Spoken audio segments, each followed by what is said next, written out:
मित्रों, जब हम बेसिन की बात करते हैं तो हमें एक ही शब्द हमारे जहन में आता है, वो है कॉन्गो बेसिन।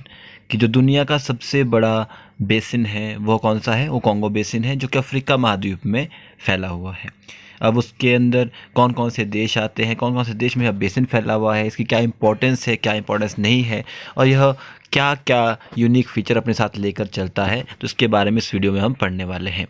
अब आपके दिमाग में सबसे पहले क्वेश्चन आना चाहिए कि हम इसके बारे में क्यों पढ़ रहे हैं। तो क्यों इसलिए पढ़ रहे हैं, बिकॉज यूपीएससी आपसे 2023 के अंदर सीएससी में क्वेश्चन पूछ चुकी है कि which one of the following as a part of Congo basin. Cameroon, Nigeria, South Sudan और युगांडा, इनमें से कौन कौन सी कंट्री जो है कॉन्गो बेसिन का पार्ट है। अब आप सोच रहे होंगे कि यूपीएससी ने यह क्वेश्चन आपसे क्यों पूछा। यूपीएससी ने आपसे यह क्वेश्चन क्यों पूछा है, आपको यह दिमाग में होना जरूरी है। यह क्वेश्चन आपने खुद से जरूर पूछना है, बिकॉज इससे आपको यह मदद मिलती है कि जब आप कोई भी न्यूज़ पढ़ते हैं, कोई भी चीज़ पढ़ते हैं, तो आप उससे कैसे क्वेश्चन बन सकता है।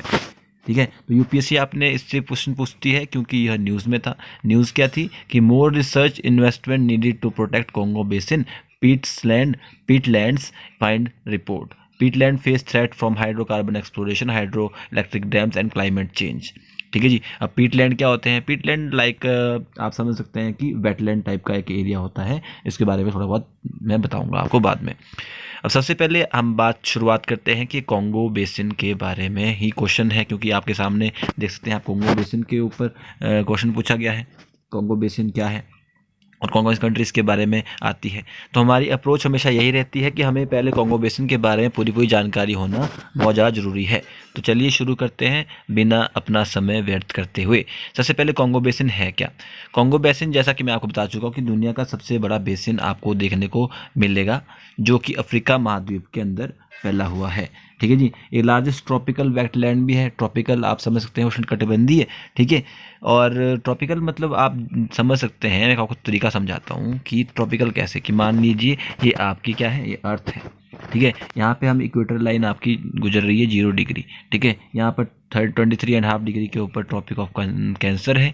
ठीक है जी। यहाँ पे ट्रॉपिक ऑफ कैप्रिकॉर्न आती है। इस वाले एरिया के बीच में जो होती है उसको हम ट्रॉपिकल एरिया बोलते हैं, सब ट्रॉपिकल एरिया कहा जाता है। ठीक है जी।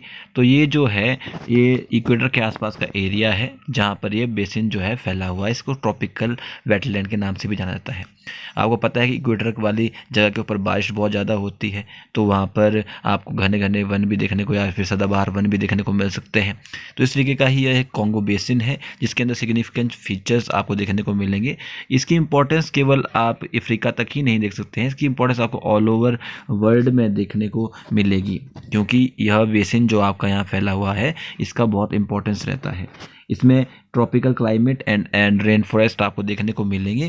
ठीक है जी। वास्ट पीटलैंड आपको देखने को मिलेगा, और उसके बहुत सारे यूनिक फीचर्स भी हैं, उनके बारे में बात करेंगे।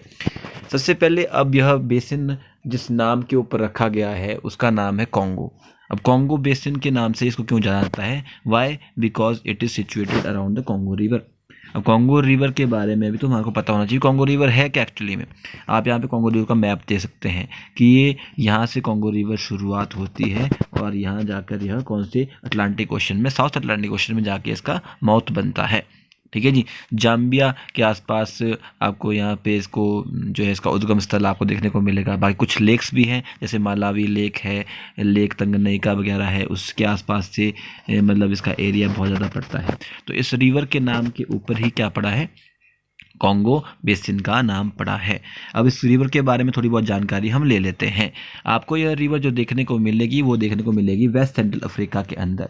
इसको हम ज़ायरे रिवर के नाम से भी जाना जाता है, इस रिवर को। ठीक है, इसकी लेंथ आपको 4700 किलोमीटर के आसपास देखने को मिलेगी, और यह आपको कॉन्टिनेंट की सेकेंड लार्जेस्ट या लॉन्गेस्ट रिवर आपको देखने को मिलेगी। अफ्रीका महाद्वीप की दूसरी सबसे बड़ी लंबी नदी आपको कौन सी देखने को मिलेगी? कौन सी? Congo river. ठीक है। It is the deepest lake, deepest river in the world. Deepest मतलब समझ सकते हैं ना, डीपेस्ट सबसे गहरी नदी आपको देखने को मिलेगी। सबसे लंबी नदी कौन सी है ऑल ओवर वर्ल्ड में? नाइल रिवर है। ठीक है जी। ये आप जानते हैं, अफ्रीका महाद्वीप के अंदर ही आपको देखने को मिलेगी। दुनिया की बात करते हैं तो 9th लॉन्गेस्ट रिवर आपको देखने को मिलेगी यह दुनिया की। ठीक है जी। तो इसका नाम जो पड़ा है वो पड़ा है एंशिएंट, जो है कॉन्गो किंगडम वहाँ पर होती थी, उस नाम के ऊपर ही इसका नाम जो है, इस रिवर का नाम पड़ा हुआ है, जो कि ये कॉन्गो किंगडम कहाँ देखने को मिलेगी, जहाँ पे इसका रिवर का माउथ है ना, यहाँ पर इस वाले एरिया के अंदर आपको देखने को मिलेगा यह किंगडम। इसके नाम के ऊपर ही आपका जो है इस रिवर का नाम पड़ा हुआ है। अब कौन कौन सी जो कंट्रीज़ है जहाँ से होकर यह गुजरती है, तो रिपब्लिक ऑफ कॉन्गो देख सकते हैं आप यहाँ पर, रिपब्लिक ऑफ कॉन्गो। उसके बाद डेमोक्रेटिक रिपब्लिक ऑफ कॉन्गो यहाँ पर देखने को मिलेगा। उसके बाद सेंट्रल अफ्रीकन रिपब्लिक आपको यहाँ देखने को मिलेगा ऊपर, यहाँ पे भी ये नदी, इसका एरिया, इसका मतलब इसकी जो ट्रिब्यूटरी वगैरह यहाँ से आती है। तो ये सारा ए सिस्टम जो है कॉन्गो रिवर सिस्टम है, उसके अंदर ही आता है। जाम्बिया के अंदर देखो आप, यहाँ से उसका उद्गम स्थल हो रहा है। अंगोला यहाँ पर देखने को मिला, इसकी यहाँ थोड़ी बहुत ट्रिब्यूटरी वगैरह यहाँ से आती है। उसके बाद कैमरून आप देख सकते हैं यहाँ पर, कैमरून, ठीक है जी। उसके बाद कैमरून से भी इसकी ट्रिब्यूटरीज आती हैं ऊपर। उसके बाद आपका तंजानिया, तो यहाँ से भी इसकी कुछ ट्रिब्यूटरी वगैरह इसमें जो है मिलती है, इस वजह से यह रिवर जो है बनती है, ठीक है जी। बाकी मैंने आपको बता दिया कि यह कहाँ से निकलती है, तो highland of north eastern Zambia आपको इस वाले एरिया के अंदर देखने को, यहाँ से इसका उद्गम स्थल देखने को मिलता है। बाकी थोड़ा बहुत यहाँ से लेक तंगनईका से और मालावी लेक आपको देखने को मिलेगी यहाँ पे, जिसको न्यासा लेक से नाम से भी जाना जाता है। इस वाले एरिया में देख सकते हैं आप, यहाँ पर, यहाँ से इसका उद्गम स्थल है, ठीक है जी। और यहाँ पर लेक तंगनईका आप देखने को, ये अंगोला हो गया, इस साइड को लेक तंगनईका आपको देखने को मिलेगी, यहाँ पे मालावी लेक देखने को मिलेगी। इससे यहाँ पे थोड़ा बहुत यहाँ से भी इसका उद्गम स्थल होता है, ठीक है जी।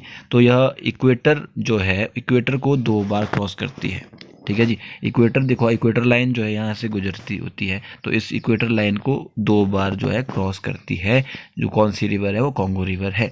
तो इसी रिवर के माध्यम से हम बहुत सारे एसएससी, यूपी और या फिर कोई भी स्टेट पीसीएस के ऐसे क्वेश्चंस आते हैं, या फिर आपके कोई भी मतलब बैंकिंग वगैरह वैसे क्वेश्चन बन सकते हैं कि कौन सी ऐसी रिवर है जो इक्वेटर को 2 बार क्रॉस करती है, तो वो कौन सी है, आपकी कॉन्गो रिवर है।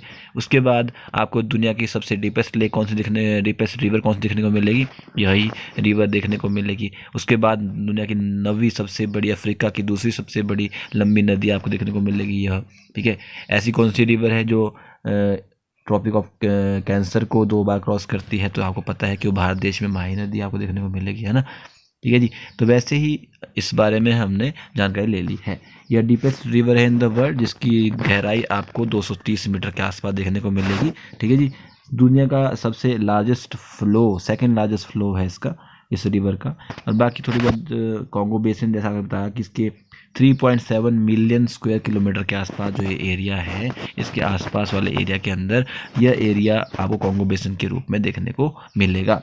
ट्रिब्यूटरी की बात करूं तो ट्रिब्यूटरी में उबांगी, सांगा और कसाई इसकी जो है मेजर ट्रिब्यूटरी आपको देखने को मिलेगी। अब मैंने आपको बताया कि दुनिया का सबसे बड़ा बेसिन, या जो बोलते हैं कॉन्गो बेसिन, जो मैंने इसकी बात करी, 1.4 बिलियन स्क्वायर माइल्स का जो आपका एरिया है, तो यह एरिया जो है कहाँ पर फैला हुआ है। तो जैसा कि मैंने आपको बताया था कि दुनिया का जब हम बेसिन की बात करते हैं तो हमारे दिमाग में क्या आता है, कॉन्गो बेसिन आता है। तो ये अफ्रीका महाद्वीप आप यहाँ देख सकते हैं, अफ्रीका महाद्वीप सारा का सारा है, ठीक है जी। इस वाले एरिया के अंदर ये एरिया आप देखते हैं, यहाँ पे आपको थोड़ा बहुत ग्रीनरी वाला एरिया देखने को मिलेगा। ये ट्रॉपिक ऑफ कैंसर इक्वेटर यहाँ से गुजर रहा होता है, तो इक्वेटर लाइन के आसपास आप देखने को मिलेगा, बिकॉज यहाँ पे बारिश अच्छी होती है। तो बारिश अच्छी होगी तो इसके आसपास वाले एरिया के अंदर वेजिटेशन भी अच्छा होगा, बायोडाइवर्सिटी अच्छी होगी, बहुत सारी चीज़ें ऐसी होती है, ठीक है। उसके आसपास यहाँ पर रिवर आपको बता दी मैंने कि कॉन्गो रिवर यहाँ से गुजरती है, तो इसकी वजह से यहाँ पर बहुत अच्छा पीट्स लैंड वगैरह, लेक्स वगैरह अच्छे फॉर्मेशन होता है। इस एरिया को कॉन्गो बेसिन कहा जाता है, ठीक है जी। कॉन्गो रिवर के आसपास मैंने आपको बता दिया है इसके बारे में, इक्वेटर कहाँ पर है, कॉन्गो रिवर ये बता दिया है, ठीक है जी। कौन सा दुनिया का सबसे लार्जेस्ट रिवर बेसिन भी है। बाकी आपको मैंने बता दिया कि जो है ये सहारा जो मरुस्थल है, आपको पता है सहारा मरुस्थल कहाँ पे, अफ्रीका के अंदर ही है सहारा मरुस्थल, इस वाले एरिया के अंदर सारा देखने को मिलेगा। इसके आसपास, इसके साथ बॉर्डर जो है बनाता है कॉन्गो बेसिन, ठीक है जी। ये आपको यहाँ पर नॉर्थ अटलांटिक ओशन या साउथ अटलांटिक ओशन के आसपास आपको देखने को ये मिलेगा, यह एरियाज़ के बीच में, ठीक है जी। यहाँ पे बहुत सारी लेक्स भी आपको मैंने बताई कि यहाँ पे लेक तंगनईका, मलावी वगैरह, जहाँ से कॉन्गो रिवर होती है। बाकी भी बहुत सारी लेक्स हैं अफ्रीका की, वो भी इसके आसपास वाला एरिया आता है। अब कंट्रीज़ कौन कौन सी है जिस कंट्रीज़ के अंदर यह बेसिन जो है फैला हुआ है, आप देख सकते हैं। अब नाइजीरिया के अंदर देख सकते हैं आप, यहाँ पे नाइजीरिया के अंदर तो यहाँ पर है नहीं इसका एरिया, ग्रीन ग्रीन एरिया जो आपको देखने को मिलेगा ना, कौन कौन सी कंट्री के अंदर है, कैमरून के अंदर है, सेंट्रल अफ्रीकन रिपब्लिक के अंदर है, डेमोक्रेटिक रिपब्लिक ऑफ कॉन्गो के अंदर है, रिपब्लिक ऑफ कॉन्गो के अंदर है, गैबॉन के अंदर आपको देखने को मिलेगा, ठीक है जी। और कहाँ आप देखने को मिलेगा आपको, यहाँ पे थोड़ा बहुत युगांडा देखने को मिला, साउथ सुडान के अंदर नहीं है, ठीक है। तंजानिया के अंदर देखने को मिलेगा थोड़ा बहुत, है तंजानिया के अंदर। तंजानिया के अंदर कहाँ है? तंजानिया तो इस साइड को पड़ गया, तंजानिया के अंदर नहीं है, ठीक है। डोमिनिकन रिपब्लिक ऑफ कॉन्गो है, यहाँ से यहाँ तक कितना बड़ा देश जो आपको देखने को मिलेगा, ठीक है जी। तो ये कुछ कंट्रीज़ हैं जिनके अंदर आपका जो है कॉन्गो बेसिन जो है आसपास फैला हुआ है। कौन कौन सी? रिपब्लिक ऑफ कॉन्गो, DRC जिसको बोलते हैं, रिपब्लिक ऑफ कॉन्गो, फिर उसके बाद Cameroon, Central African Republic, Equatorial Guinea और गैबोन। देख सकते हैं आप यहाँ पर ये सारी कंट्री है। यहाँ पे इक्वेटोरियल गुयाना है, ठीक है।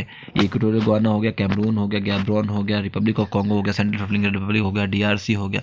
तो इसके अंदर देखने को आपको यह एरिया मिला। युगांडा नहीं है, युगांडा यहाँ थोड़ा पहले साइड को पड़ जाता है, रवांडा पहले साइड को, बुरुंडी थोड़ा पहले साइड को पड़ जाता है, साउथ सुडान के अंदर भी नहीं है, नाइजीरिया के अंदर भी नहीं है, ठीक है। और युगांडा के अंदर नहीं है, रवांडा के अंदर नहीं है, बुरुंडी के अंदर नहीं है, तंजानिया के अंदर नहीं है, अंगोला के अंदर भी नहीं है, आपको देखने को मिलेगा। ये DRC तक ही सीमित है आपका यह, ठीक है। तो ये कुछ कंट्रीज है जिसके अंदर यह फैला हुआ है। अब आपको क्वेश्चन का आंसर तो बेशक पता लग ही गया होगा, लेकिन और भी जानकारियां हैं जो हम इसके बारे में जानकारी ले सकते हैं। जैसे जोग्राफिकल फीचर की बात करें तो मैंने आपको बता दिया कि यह थोड़ा सा इक्वेटर के आसपास पड़ता है, तो ट्रॉपिकल क्लाइमेट आपको देखने को मिलेगा। मतलब हाई टेम्परेचर, बहुत सारी रेनफॉल और हाई ह्यूमिडिटी आपको थ्रू आउट द ईयर आपको यहाँ पे देखने को मिलेगी। कॉन्गो रेन फॉरेस्ट की बात करें तो मैंने आपको बता दिया कि सेकंड लार्जेस्ट रेन फॉरेस्ट आपको दुनिया के देखने को मिलेंगे। इसको हम इटूरी रेन फॉरेस्ट के नाम से भी जाना जाता है। तीसरा, सेंट्रल अफ्रीकन हाईलैंड, इसके eastern part of the Congo basin के आसपास आपको देखने को मिलेंगे। पीटलैंड बहुत अच्छे हैं यहाँ पर, ठीक है। लार्जेस्ट ट्रॉपिकल पीटलैंड आपको देखने को मिलेगा इस वाले एरिया के अंदर। रिवर, मैंने कॉन्गो रिवर के बारे में बता दिया, इसके बारे में बता दिया आपको मैंने। लेक्स के बारे में बता दिया कि सेवरल लेक्स आपको देखने को मिलेगी यहाँ पर, जैसे कि लेक तंगनई का है, ठीक है जी, जो सेकेंड डीपेस्ट लेक है दुनिया की, ठीक है जी। उसके बाद ग्रेट अफ्रीकन लेक्स में ही एक है, lake Albert, lake Edward, lake Kivu, lake Tumba, lake Mai Ndombe आपको देखने को मिलेगी इसके आसपास, ठीक है जी। मिनरल रिसोर्सेज आपको देखने को मिलेगी यहाँ से, ऑयल या फिर डायमंड, गोल्ड एंड टिम्बर आपको यहाँ से देखने को मिलेगा। बायोडाइवर्सिटी हॉटस्पॉट आपको देखने को मिलेगा, क्योंकि gorilla, chimpanzee, elephant, various bird species आपको इस वाले कॉन्गो बेसिन के अंदर देखने को मिलेंगी। अब क्यों होगी? क्योंकि जहाँ पे अच्छा वेजिटेशन होगा इस वजह से वहाँ पे बायोडाइवर्सिटी भी होगी, है कि नहीं है। मतलब जहाँ पे अच्छी हरियाली रहेगी वहीं पे तो बायोडाइवर्सिटी होगी ना, ठीक है, उस तरीके से। और कॉन्गो बेसिन पीटलैंड की बात करें, पीटलैंड मतलब वेटलैंड टाइप का एरिया जहाँ पर पानी खड़ा रहता है उसको बोलते हैं पीटलैंड। देख सकते हैं आप यहाँ पे पीटलैंड है, ठीक है जी। तो इसको हम लंग्स ऑफ अफ्रीका भी कहते हैं। क्यों? क्योंकि लार्जेस्ट कार्बन सिंक जो है दुनिया का आपको देखने को मिलेगा, जिसे absorbing more carbon than the Amazon rain forest. आपको पता है कि अमेजोन के रेन फॉरेस्ट दुनिया के सबसे बड़े रेन फॉरेस्ट है, ठीक है जी। तो दुनिया के सबसे बड़े रेन फॉरेस्ट अमेजोन के, उसके बाद का नंबर आता है। तो ये कार्बन का सिंक आपको देखने को मिलेगा, यह एब्जॉर्ब करता है ज़्यादा कार्बन एज कम्पेयर टू कौन सा? अमेजोन से, ठीक है जी। ब्राज़ील और इंडोनेशिया को अगर इकट्ठा मिला लिया जाए तो इसके पास दुनिया का सबसे बड़ा क्या है? One of the largest tropical Peatland आपको देखने को मिलेगा। 29 billion tons of carbon store होता है इसके पीट स्वैम्प फॉरेस्ट के अंदर, कॉन्गो बेसिन के अंदर, ठीक है जी। Diverse flora, various species of mosses and plants आपको देखने को मिलेंगे यहाँ पर। बर्ड्स, इंसेक्ट एंड एम्फीबियन आपको देखने को मिलेंगे। तो अब आपको क्वेश्चन का आंसर तो पता लग ही गया होगा, पर मैं चाहता हूँ कि आप क्वेश्चन को एक बार फिर से अटेम्प्ट करके देखें। क्वेश्चन क्या था आपके सामने कि which of the following is a part of Congo basin, ठीक है। तो आप देख सकते हैं कि युगांडा के अंदर नहीं था, साउथ सुडान के अंदर नहीं कॉन्गो बेसिन, नाइजीरिया के अंदर भी नहीं था, कैमरून के अंदर था, तो कैमरून आपका आंसर हो जाएगा। होप सो आपको वीडियो से थोड़ी बहुत जानकारी मिली होगी और आपने बहुत सारी चीज़ें सीखी होगी। वीडियो को लाइक या डिसलाइक करके अपना फीडबैक जरूर दीजिएगा और चैनल को सब्सक्राइब जरूर कीजिएगा अगर आप ऐसी वीडियो की नोटिफिकेशन चाहते हैं तो मिलते हैं नेक्स्ट वीडियो में। तब तक के लिए जय हिंद, जय भारत।